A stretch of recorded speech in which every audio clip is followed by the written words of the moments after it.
वर्षाताई गायकवाड यांना आमचे काही प्रश्न आहेत। आम्हाला अपेक्षा आहे की केवळ महाराष्ट्रालाच नव्हे तर संपूर्ण देशाला वर्षाताई या प्रश्नांची उत्तरं सांगतील। आमचा पहिला प्रश्न आहे की महाविकास आघाडीमध्ये वंचित बहुजन आघाडीचा समावेश न करून घेता आम्हाला बाहेर ठेवण्यात आलं, तरी सुद्धा बाळासाहेबांनी मल्लिकार्जुन खरगे यांना पत्र लिहून 7 जागांवरती पाठिंबा देण्याचा प्रस्ताव दिला होता।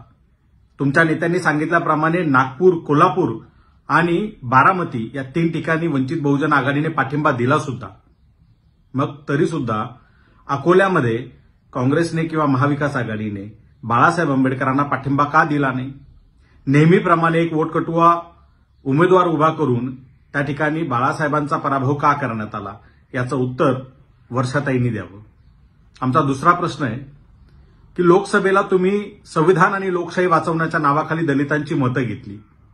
मग लोकसभा निवडणूक झाल्यानंतर विधान परिषदेच्या निवडणुकीत काँग्रेसच्या 8 ते 10 आमदारांनी महायुतीच्या उमेदवारांना मतदान करून त्यांना का निवडून आणलं, याचंही उत्तर द्यावं।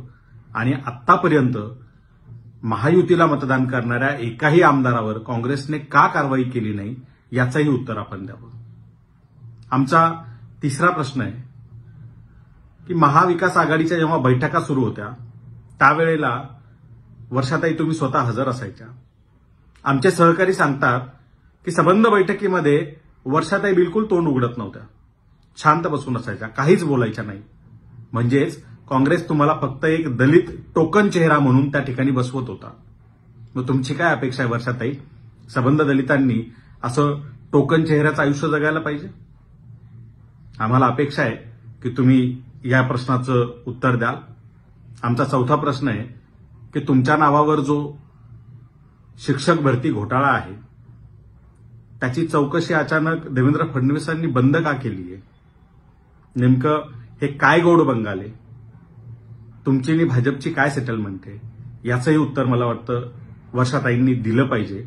आणि आमचा 5वा प्रश्न आहे की काँग्रेसच्या कर्नाटक आणि तेलंगणा या 2 ठिकाणच्या राज्य सरकारांनी SC/ST आरक्षणामध्ये क्रिमिलेअर लावण्याचं स्वागत केलंय, हे का केलंय, कशाच्या आधारे केलंय? यावरती वर्षाताई आपण निर्भीडपणे आणि स्पष्टपणे उत्तरं द्याल, देशाला उत्तरं द्याल, अशी आमची अपेक्षा आहे आणि विनंती आहे। धन्यवाद। अशाच नवनवीन राजकीय घडामोडी जाणून घेण्याकरता आपल्या चॅनलला सबस्क्राईब करा आणि Insta, Facebookला फॉलो करायला विसरू नका।